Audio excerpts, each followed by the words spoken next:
Hello everyone, welcome back to Study Scope. In today's video, we are going to learn about verbs that are very useful in our life. So make sure you watch till end. And if you are new in this channel, don't forget to like, share and subscribe for my English grammar topic. So let's get started. So what is verb? Verb indicates the action or state of the subject. Basically verb क्या होता है? जब किसी कार्य को करने या होने का बोध होता है तो उसे हम वर्ब कहते हैं. For example, Ali pledge hockey. Ali pledge hockey, तो इसमें क्या वर्ब होगा? Play. Now the second example is the I am a girl. तो इसमें क्या वर्ब होगी? am.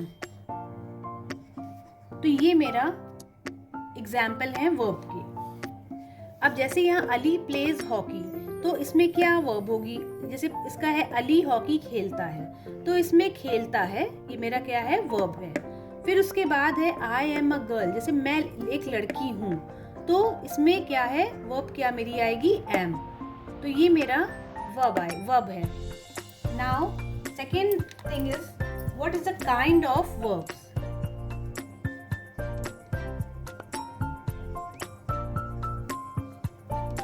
Kind of verbs.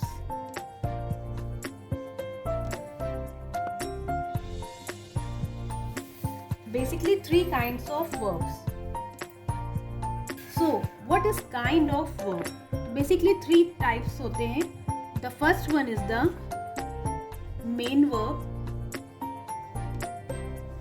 ordinary verb, principal,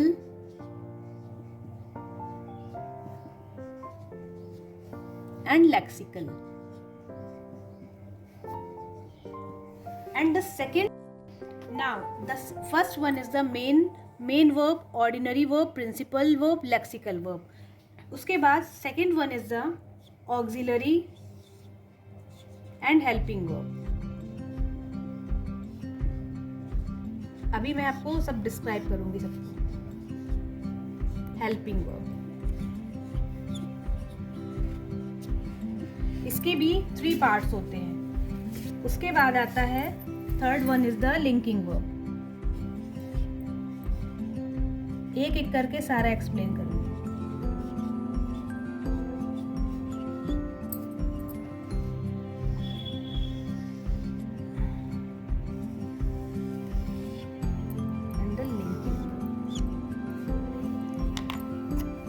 Now, main verb. What is main verb? Ordinary verb, principal verb, lexical verb.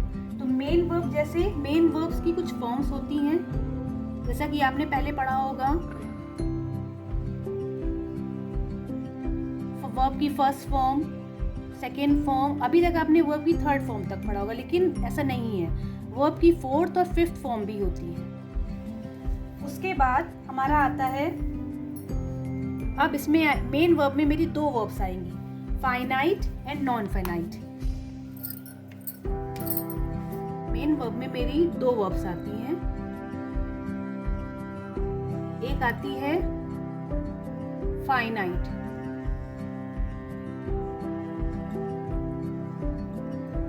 Finite verb, and the second one is the second one is the non-finite. Non-finite.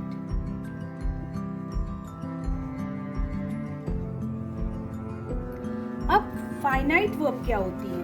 तो finite verb वो verb जो subject और tense के अनुसार form बदलती हैं, तो वो मेरी फाइनाइट वर्ब होती है. इसका अपना सब्जेक्ट होता है. इसको मैं लिख देती हूँ. फाइनाइट वर्ब क्या होती है? वो वर्ब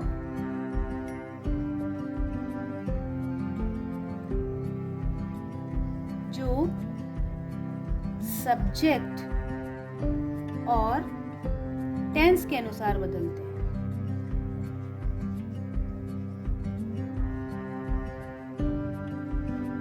अभी मैं आपको यहाँ पे चार्ट बता दे रहे हैं, एक्सप्लेन इसको हम आपको बाद में कर देंगे, नहीं तो फिर इसी में सब बहुत पौच हो जाएगा। फिर फाइनाइट वर्ब में ही मेरी दो वर्ब्स आती हैं, ट्रांजिटिव वर्ब, इसमें मेरी दो वर्ब्स आती हैं। The first one is the transitive verb, transitive verb, and the second one is the intransitive verb, intransitive verb। ये मेरी फाइनाइट वर्ब में आ गई। अब इसके बाद आता है नॉन फाइनाइट वर्ब, तो इसमें मेरे 3 पार्ट्स आते हैं नॉन फाइनाइट में।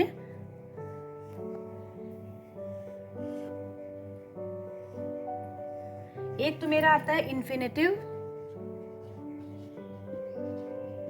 दूसरा आएगा मेरा जीरेंड, और third one is the participle.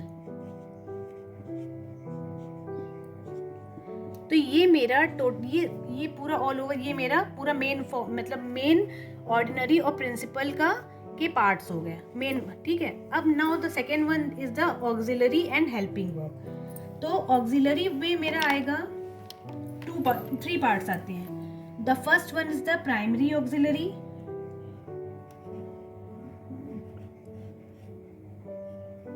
Primary auxiliary, primary auxiliary.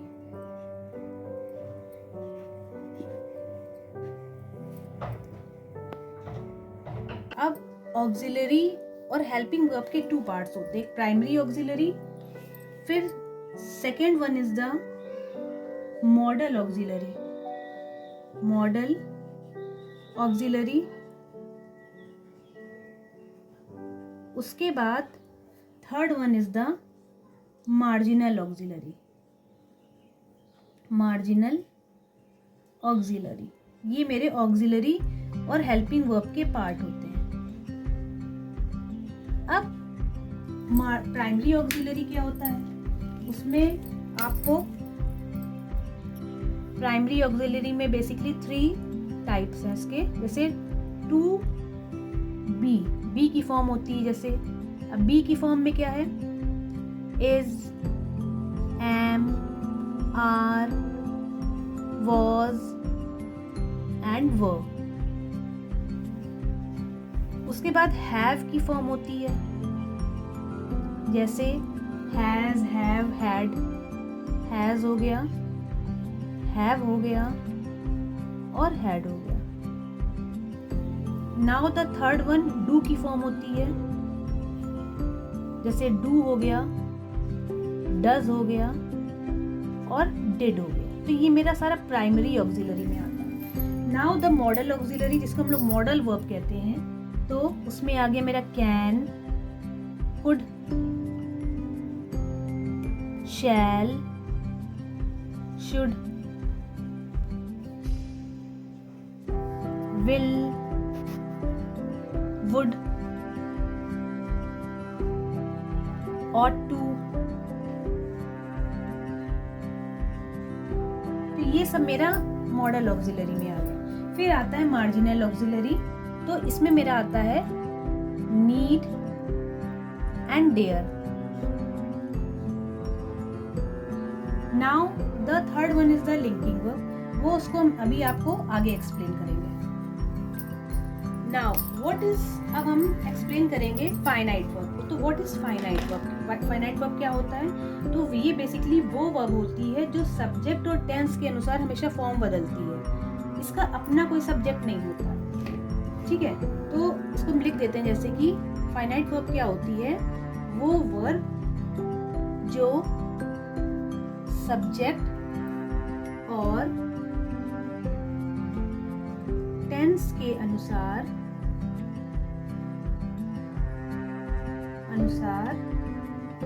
Form बदलती है, इसका अपना सब्जेक्ट होता है, इसका अपना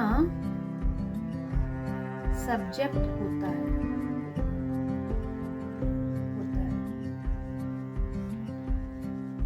और अभी हमने आपको जैसे बताया कि बेसिकली 2 तरह की होती हैं, एक होती ट्रांजिटिव ये मतलब ये फाइनाइट वर्ब जो मेरी होती हैं ये दो तरह की होती हैं। एक होती है मेरी ट्रांजिटिव वर्ब। तो ट्रांजिटिव वर्ब मेरी क्या होती है? ट्रांजिटिव वर्ब मतलब क्या आता है कि इसमें ऑब्जेक्ट हमेशा होना चाहिए। ट्रांजिटिव वर्ब को कैसे आप पहचानेंगे कि इसमें ऑब्जेक्ट आता है, इसमें आपका ऑब्जेक्ट आता है।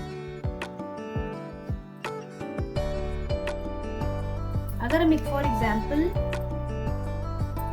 में हम जैसे इसको ले सकते हैं, आई नो, मैं जानता हूँ। क्या जानता हूँ? आंसर क्या रहा? क्या, तो उसका नाम, आई नो हिज नेम, मैं जानता हूँ उसका नाम। क्या जानता हूँ? उसका नाम, हिज नेम। तो हिज नेम क्या हो गया मेरा? ये ऑब्जेक्ट के तौर पर। तो ये मेरा ट्रांजिटिव वर्ब हो गया। Now the second one is the intransitive verb.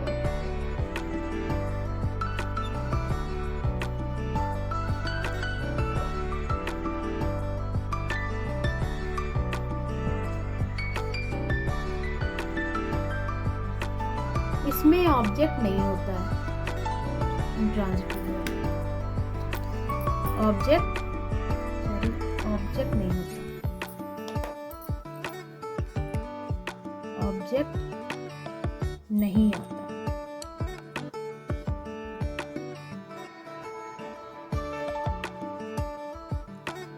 For example, इसका एग्जाम्पल है जैसे बर्ड्स फ्लाई, चिड़िया उड़ती है। तो यहाँ पे कहीं ऑब्जेक्ट शो नहीं हो रहा है, तो ये मेरा क्या हो गया? इंट्रांजिटिव। और जैसे ये मेरा बर्ड्स क्या है, सब्जेक्ट है, और ये क्या है मेरा? Intransitive verb. तो ये मेरा हो गया फाइनाइट वर्ब, मेन वर्ब। अभी तक तो आपको हमने बताया था फाइनाइट वर्ब। अब उसका सेकेंड पार्ट क्या आता है? Non finite verb. तो नॉन फाइनाइट वर्ब क्या होती है? नॉन फाइनाइट वर्ब वो वर्ब होती हैं जो सब्जेक्ट और टेंस के अनुसार फॉर्म नहीं बदलती, इनका अपना कोई सब्जेक्ट नहीं होता। वो वर्ब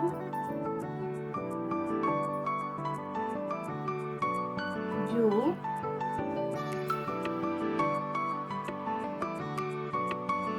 सब्जेक्ट और टेंस के अनुसार फॉर्म नहीं बदलती, इनका अपना कोई सब्जेक्ट नहीं है।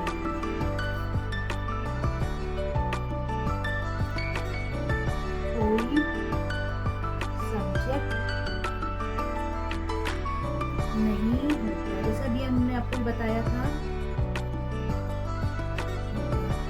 gerund, participle, infinitive। अब इसका एक एग्जाम्पल लेते हैं, जैसे इन्फिनेटिव का। जैसे हमने लिखा he likes to play। तो अगर हम आपसे पूछें कि इसमें फाइनाइट वर्ब कौन सी है, नॉन फाइनाइट वर्ब कौन सी, तो कैसे पहचानेंगे? ये आपकी हो गई फाइनाइट वर्ब। इसको अब हम फाइनाइट वर्ब पूरा नहीं लिखेंगे, इसको FV लिखेंगे, और ये मेरी हो गई नॉन फाइनाइट वर्ब।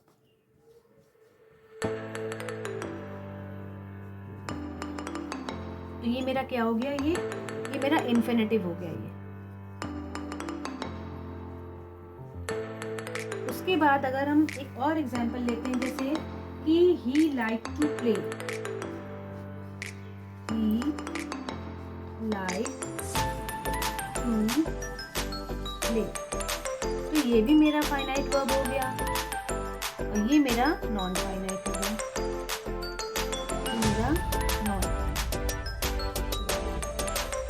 ये भी मेरा इन्फिनेटिव हो गया। उसके बाद डिपेंड आता है, ये मेरा इन्फिनेटिव का। अब उसके बाद सेकंड एग्जांपल मेरा जैसे फर्स्ट एग्जाम्पल था और सेकेंड आते हैं जैसे ही लाइक्स प्लेइंग, ही, तो ये मेरा लाइक के इसमें क्या है, जिसमें लाइक मेरा फाइनाइट वर्ब हो गया और प्लेइंग क्या है मेरा नॉन फाइनाइट हो गया वर्ब हो गया। तो ये मेरा जीरेंड का एग्जाम्पल है। खेलना, खेल रहा है। उसके बाद जैसे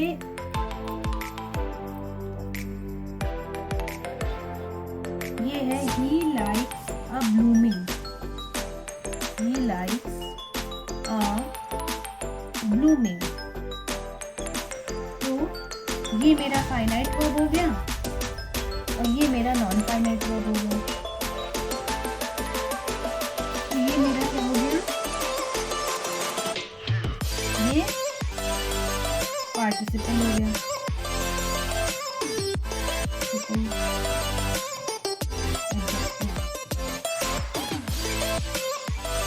तो ये मेरा नॉन फाइनाइट वर्ब हो गया। अब सेकेंड पार्ट मेरा आता है प्राइमरी ऑक्सिलरी। तो अभी मैं आपको जैसे बताया प्राइमरी ऑक्सिलरी से भी मतलब उसमें भी आपका बी की फॉर्म आती है, हैव की फॉर्म आती है, बी की फॉर्म आ रही है। तो अब हम पहले जो है बी की फॉर्म डिस्कस करेंगे।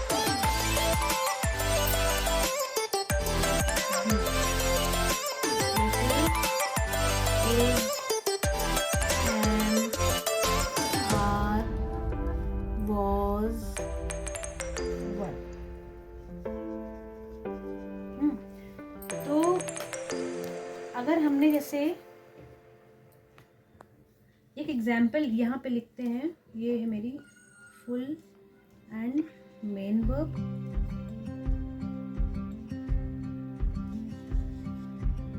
तो ये मेरा हो गया, जैसे हमने लिखा है कि एग्जाम्पल के तौर पे हम लिख रहे हैं जैसे he is honest, he is, ये मेरा एग्जाम्पल है, हमने लिखा ही इज ऑनेस्ट। तो जैसे कि इज क्या है यहाँ पे, इज अपने आप में क्या है वर्ब है, जिसे फुल या मेन वर्ब कहते हैं। उसके बाद सेकंड एग्जाम्पल हम लिखते हैं जैसे आई एम हैप्पी, मैं खुश हूँ। तो इसमें एम क्या है, जैसे इज में था वैसे एम में है कि इसमें एम क्या है, अपने आप में एक वर्ब है जिसे हम लोग फुल वर्ब या मेन वर्ब कहते हैं। ठीक, नाउ द सेकेंड वन, इसी में जैसे अब ये फुल और मेन वर्ब हो गई। अब उसके बाद सेकेंड आता है मेरा हेल्पिंग वर्ब। हेल्पिंग वर्ब जैसे एग्जाम्पल के तौर पे हम एक ले रहे हैं एग्जाम्पल कि ही इज लर्निंग इंग्लिश, ये मेरा एग्जाम्पल है। जैसे ही इज लर्निंग इंग्लिश, कि वह इंग्लिश सीख रहा है। तो इसमें क्या है, इज क्या है और लर्निंग क्या है। तो इज मेरा, ये मेरा हेल्पिंग वर्ब आ गया, इज मेरा हेल्पिंग वर्ब, इसको हम एच भी लिख देते हैं, हेल्पिंग वर्ब, हेल्पिंग वर्ब। और ये मेरा लर्निंग में मेरा आ गया, ये मेरा मेन वर्ब। अब ये हेल्पिंग वर्ब क्यों है, ये मेन वर्ब क्यों है, तो जैसा कि क्योंकि जो लर्निंग है जैसे मेन वर्ब है, क्या होता है क्योंकि मेन वर्ब की हेल्प कर रही है तो ये हेल्पिंग वर्ब हो गई। इस जो है वो मेन वर्ब की हेल्प कर रही है, इसीलिए ये हेल्पिंग वर्ब हो गया। ठीक, अब जब सेकंड है मेरा जैसे दे वर लर्निंग इंग्लिश, उसी तरह यहाँ भी है कि वर जो है वो किसका, लर्निंग की है। वर क्या है मेरा, हेल्पिंग वर्ब है और हेल्पिंग वर्ब जो है वो मेन वर्ब की हेल्प कर रही है, इसलिए यहाँ पे वर क्या है, हेल्पिंग वर्ब हो गई और लर्निंग क्या हो गई, ये मेन वर्ब हो गई। तो ये मेरा था बी के फॉर्म का, ये मेरा बी के फॉर्म का था। अब हमें हैज हैव के फॉर्म का बताना है। अब इसी में हमने अभी तक आपको बी के फॉर्म बताया था, अब आता है second one is the second one आता है मेरा हैज़ और हैव की बात हो रही है, हैज़ एंड हैव। ये मेरा प्रेजेंट में आता है, हैज़ हैव, ये प्रेजेंट की फॉर्म है। और हैड की अगर हम बात करें तो ये किसकी फॉर्म है, पास्ट की। तो जैसा कि अब इसकी हमें पहले फुल वर्ब को और मेन वर्ब को चेक करना है, क्या होती है ये चेक करना है। तो हमने एक एग्जाम्पल लेते हैं, जैसे आई हैव अ कार। जैसे एग्जाम्पल के तौर पे हमने लिया आई हैव अ कार, मेरे पास एक कार है। तो अब यहाँ हैव के अलावा कोई दूसरी वर्ब नहीं है, तो ये मेरी क्या हो गई, फुल वर्ब और मेन वर्ब हो गई। ठीक, अगर ठीक है, तो ये मेरी फुल वर्ब और मेन वर्ब हो गई। नाउ अब हेल्पिंग वर्ब को देखते हैं, इसी में हेल्पिंग वर्ब को देखते हैं।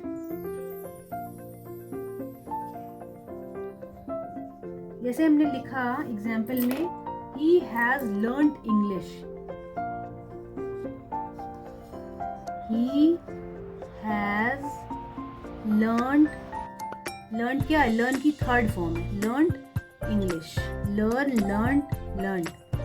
थर्ड फॉर्म है English, sorry learned third form हो गई।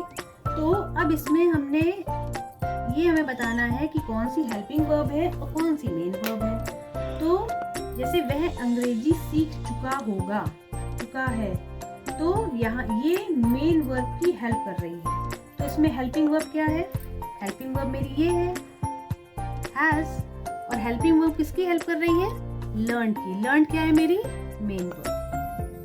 समझ में आया। अब जैसे प्राइमरी ऑक्सिलरी में अब थर्ड वाला पार्ट आता है मेरा डू, डज और डिड का। अब इसमें आती है फुल वर्ब और मेन वर्ब को जरा इसमें देखते हैं कि क्या होती है। जैसे हमने एक एग्जांपल लिया, I do my work, I do my work. तो डू अपने आप में क्या है, ये डू अपने आप में क्या है, ये मेन वर्ब है। नाउ सेकेंड एग्जांपल एक और ले लेते हैं, जैसे कि यू डिड योर वर्क, तुमने अपना काम किया। तो इसमें क्या है, मेन वर्ब या फुल वर्ब क्या हो गई, क्योंकि एक ही वर्ब है, डिड हो गई। तो ये मेरा इसका एग्जांपल हो गया। अब हम इसी हेल्पिंग वर्ब इसमें देखते हैं, हेल्पिंग वर्ब। जैसे हमने कहा he doesn't learn English, he does not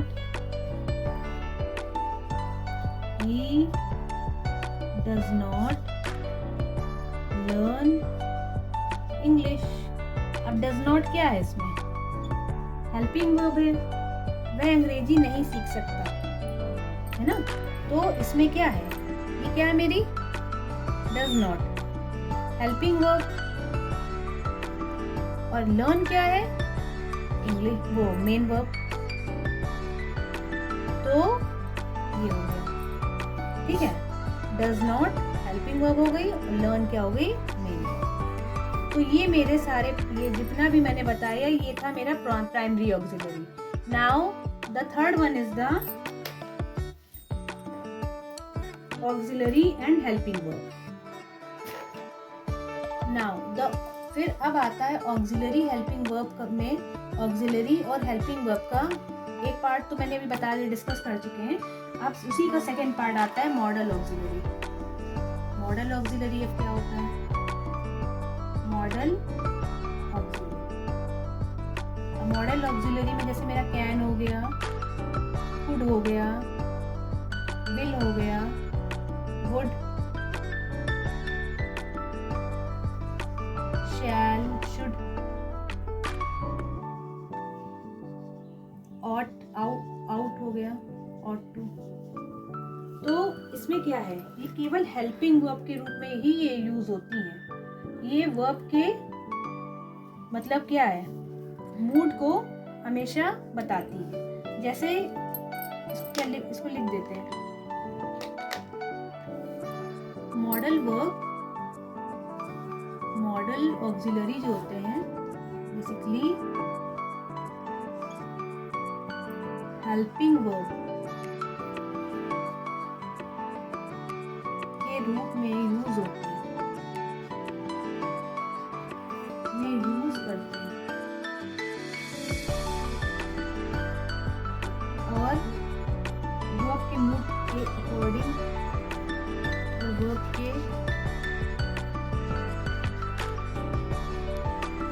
according change होते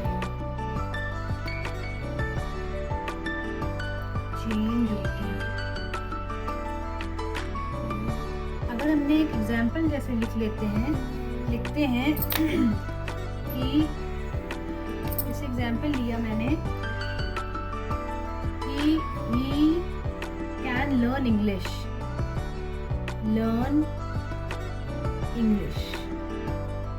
तो ये मेरा क्या हो गया, ये मेरा कैन क्या है, मेरा ये मॉडल वर्ब हो गया।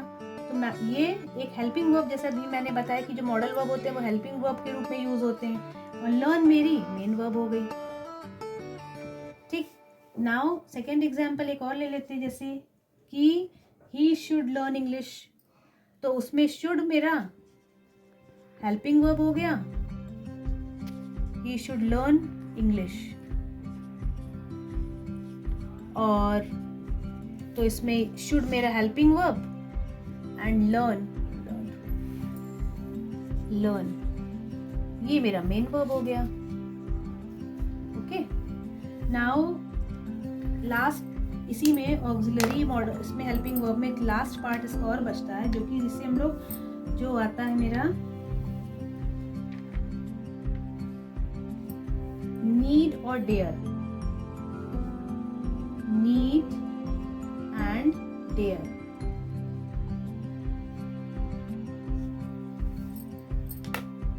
तो इसमें क्या एग्जाम्पल के तौर पे हम जैसे नीड और डेयर में लिख सकते हैं, ये भी एक हेल्प वो है।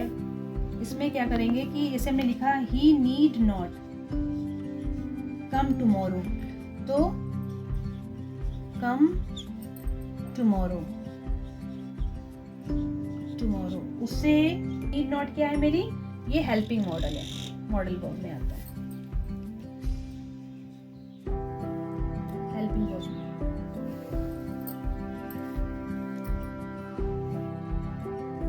और एक एग्जांपल हम उसका और ले लेते हैं, जैसे ये हेल्पिंग वर्ब का एग्जांपल था और ये मेरा मेन वर्ब का एग्जांपल है, जैसे ही डज नॉट डेयर, तो डेयर मेरी क्या है, डेयर टू गो देयर, उसे वहां जाने की जरूरत नहीं है।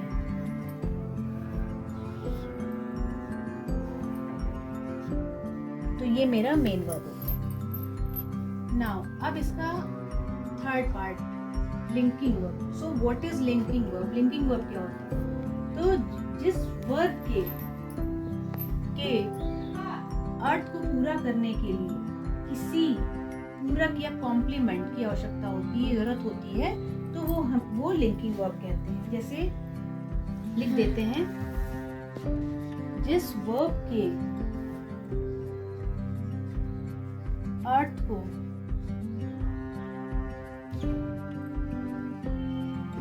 पूरा करने के लिए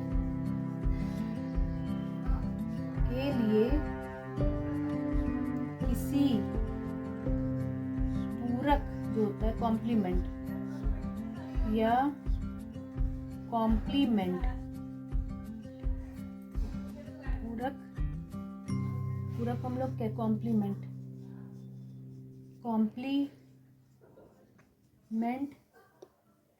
की जरूरत होती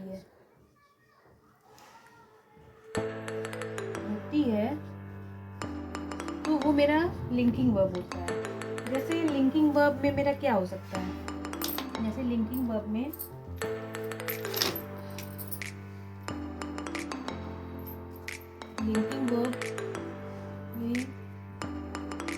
बी के फॉर्म में भी होती है, जैसे is am are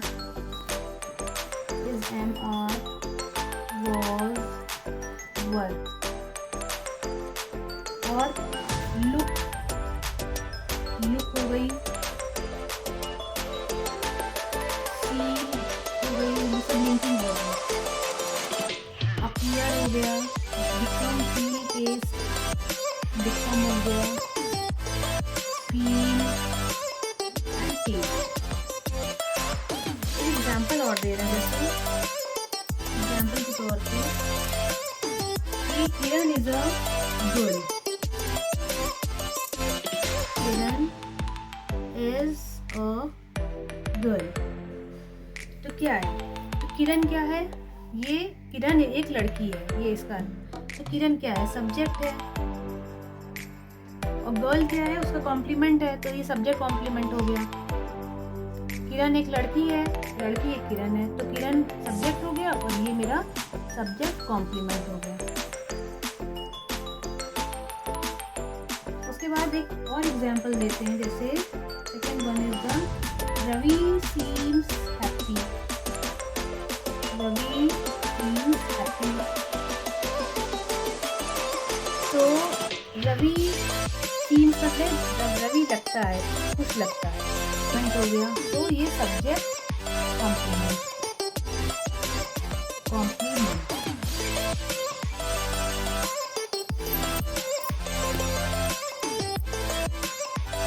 Ravi seems happy, तो रवि लगता है, क्या लगता है, हैप्पी लगता है, तो ये रवि सब्जेक्ट हो गया और ये मेरा सब्जेक्ट कॉम्प्लीमेंट हो गया। तो इस तरह करके ये मेरा लिंकिंग वर्ब हो गया। अब उसके बाद आता है मेन वर्ब।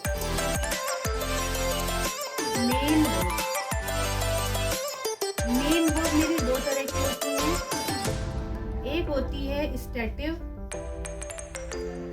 स्टैटिव वर्ब होती है, जिसको कि हम लोग स्थिर क्रिया कहते हैं, स्थिर क्रिया। और दूसरा होती है मेरी मेन वर्ब की डायनेमिक वर्ब होती है, ये सब डायनेमिक वर्ब, ये गतिशील क्रिया होती है, गतिशील क्रिया हो गई। तो अब हम जैसे क्या मेन स्टैटिव वर्ब क्या होती है, स्टैटिव का मतलब क्या होता है, जो हमारी स्थिति को बताए, तो वो मेरा स्टैटिव वर्ब में आ गया, जो हमारी स्थिति को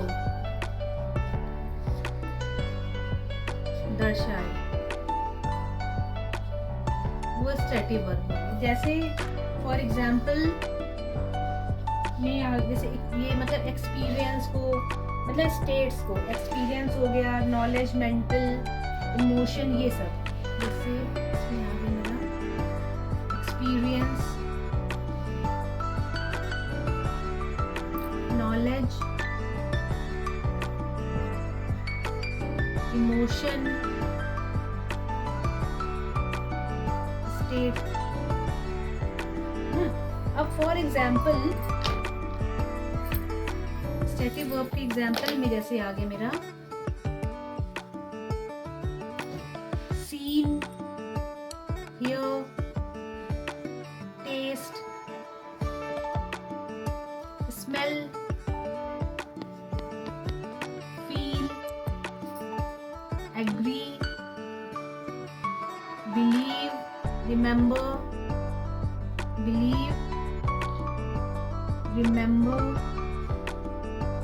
appear,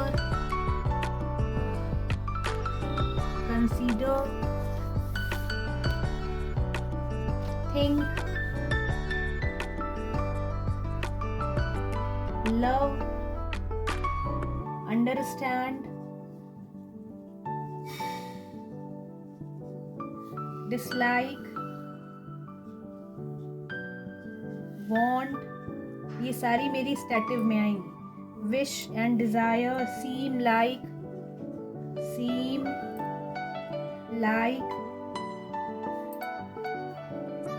ये मेरी स्टैटिव वर्ब हो गई। ठीक, उसके बाद जो डायनेमिक वर्ब क्या होती है, डायनेमिक वर्ब जो है, जिन्हें जैसा कि नाम में है कि गतिशील क्रिया, मतलब जिसमें गतिशीलता की बात हो।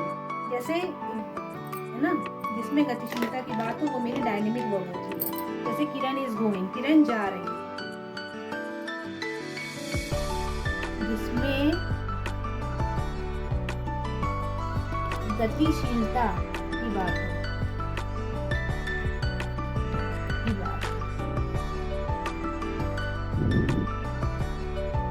वो मेरा डायनेमिक वर्ब होगा। एग्जाम्पल में हम लोग लिख सकते हैं Kiran is going, Kiran is going, Kiran जा रही है। सिंपल।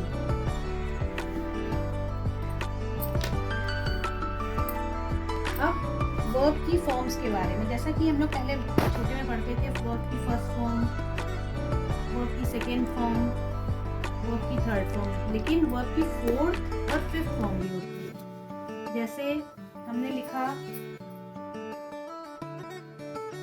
गो, ये सब वर्ब, गो, ईट, क्लोज, ये सब वर्ब की फर्स्ट फॉर्म में आता है। ये प्रेजेंट फॉर्म है मेरी ये। उसके बाद गो की सेकेंड फॉर्म अगर हम बात करें तो वेंट हो गया। ईट की सेकेंड फॉर्म की बात करें तो एट हो गया। तो ये मेरा पास्ट में आता है, पास्ट फॉर्म हो गई मेरी। ठीक। उसके बाद गो की थर्ड फॉर्म, गो, वेंट, गॉन। ईट, एट, ईटन, ईटन। तो ये मेरा, इसको हम लोग क्या बोलेंगे, पास्ट पार्टिसिपल, पास्ट पार्टिसिपल। अब फोर्थ फॉर्म में क्या होता है, जैसे ये आईएनजी फॉर्म होती है। जैसे गो का गोइंग हो गया, ईट का ईटिंग हो गया, ये मेरा आईएनजी फॉर्म हो गया। आईएनजी फॉर्म यानी प्रेजेंट पार्टिसिपल, प्रेजेंट पार्टिसिपल। उसके बाद इसी की फिफ्थ फॉर्म होती है गो की, जैसे गोज हो गया, ईट्स हो गया। तो यहाँ पे क्या होता है, एस और ईएस फॉर्म हो गई है। तो ये मेरा पांचों वर्ब की फॉर्म्स हो गई।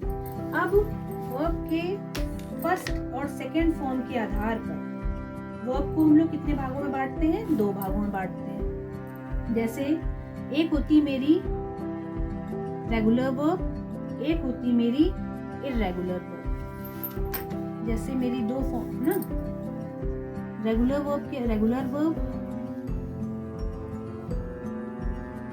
और एक हो गई मेरी इर्रेगुलर वर्ब, इर्रेगुलर वर्ब।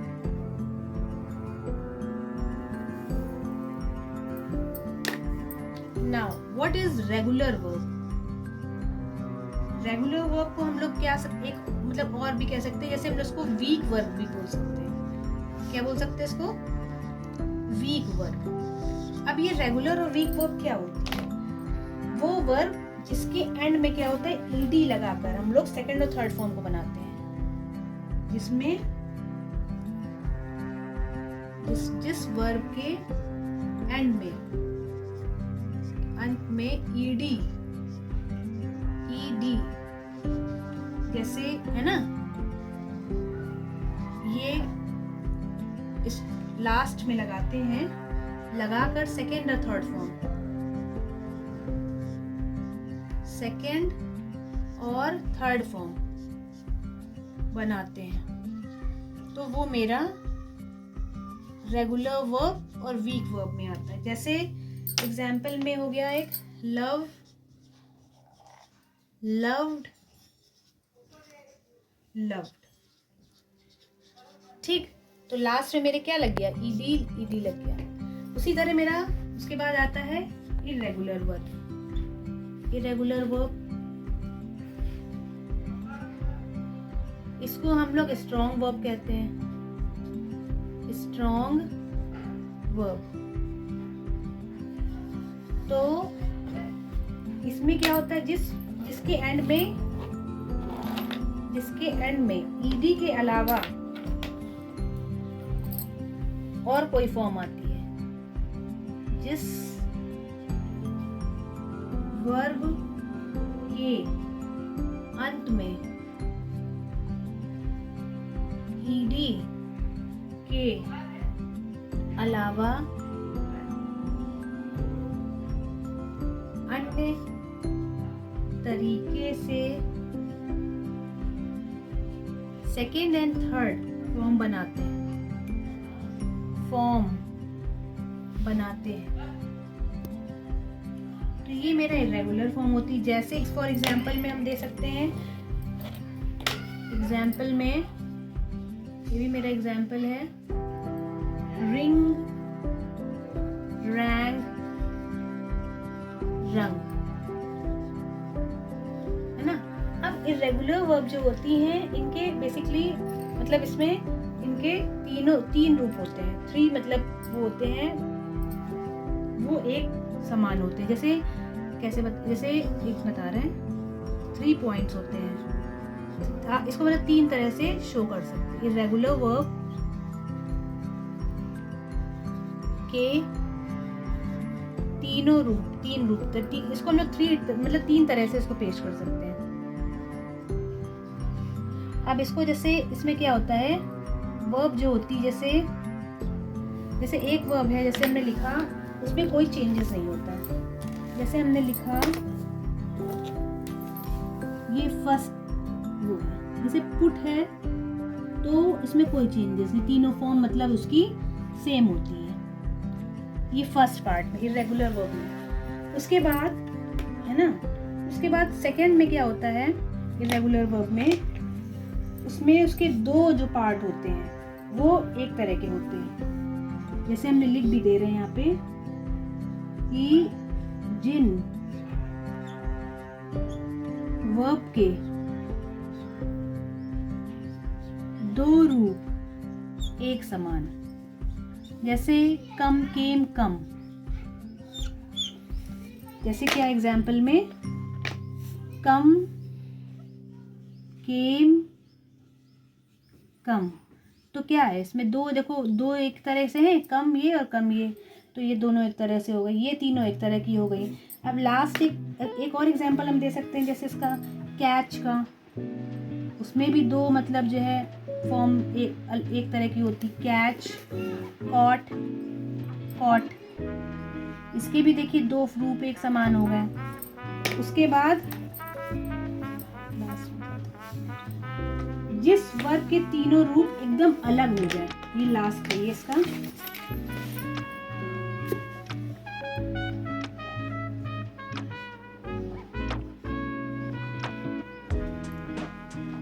के तीनों, ठीक है। अब जैसे हमने आपको पहला बताया था कि मतलब जिसमें तीनों फॉर्म सेम होती है, पुट वाला एक फॉर्म कोई बताया था। उसके बाद सेकंड इरेगुलर वर्ब में हमने आपको क्या बताया था कि उसमें 2 मतलब सेम रहे, जैसे कम वाला एग्जाम्पल एक दिया था, कॉट वाला दिया था। अब थर्ड एक और बचा जिसमें मतलब तीनों फॉर्म उसकी डिफरेंट होती हैं, ठीक है। जैसे हमने लिखा जिन वर्ब्स के, जिसमें वर्ब्स की, ये सब मेरा इरेगुलर वर्ब में आता है, तीनों रूप भिन्न हो या अलग हो, जैसे for example do, did, done. एक और दे सकते हैं, जैसे गो, इसकी भी डिफरेंट है, वेंट, गॉन। तो जैसा कि अब आपने ये सब देखा वर्ब के बारे में।